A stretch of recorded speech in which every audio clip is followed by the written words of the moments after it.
بسم اللہ الرحمن الرحیم۔ السلام علیکم ناظرین۔ شازیہ ایک 40 سالہ شادی شدہ خاتون تھی۔ اس کا شوہر کپڑے کی ایک فیکٹری میں کام کرتا تھا۔ ایک ہفتہ دن اور ایک ہفتہ رات کی ڈیوٹی کرتا تھا۔ شازیہ کے 3 بچے تھے اور وہ تینوں ہی آپریشن سے پیدا ہوئے تھے، جس کی وجہ سے اکثر اس کی کمر میں درد رہتا تھا۔ شازیہ نے 1-2 بار اپنے شوہر سے اپنی تکلیف کا ذکر بھی کیا، مگر شوہر اپنی مصروفیات کی وجہ سے اسے ڈاکٹر کے پاس نہ لے جا سکا۔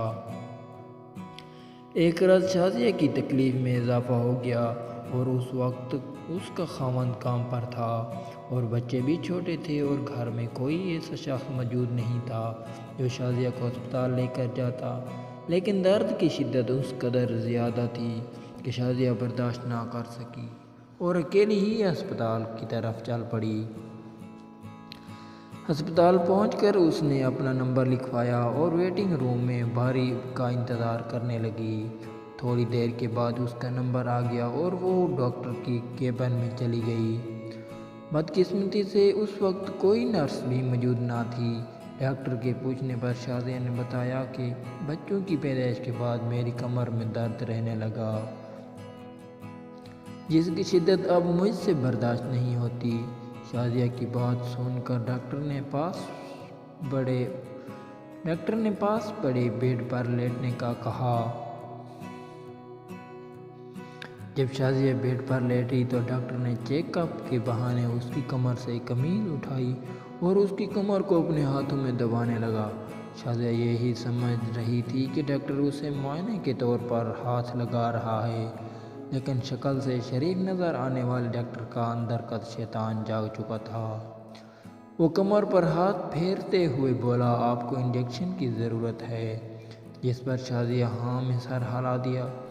اس درندہ صفت آدمی نے شازیہ کو نیم بے ہوشی کا ٹیکہ لگا دیا، جس نے فوری طور پر اثر کیا اور شازیہ کی آنکھوں کے سامنے اندھیرا ہونے لگا۔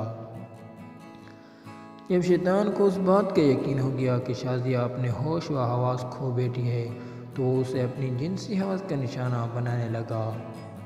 تھوڑی دیر تک تو اسے ہوش تھا، مگر پھر وہ مکمل بے ہوش ہو گئی۔ جب شازیہ کو ہوش آیا تو اس کا خاوند اس کے پاس کھڑا ہوا تھا۔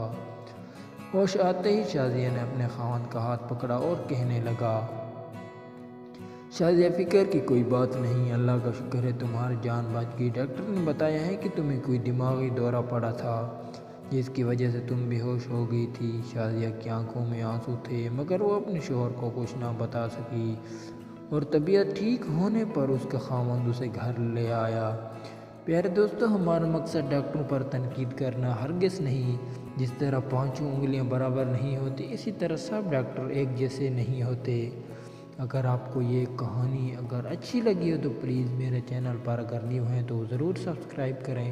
ملتے ہیں نیکسٹ کہانی میں انشاءاللہ۔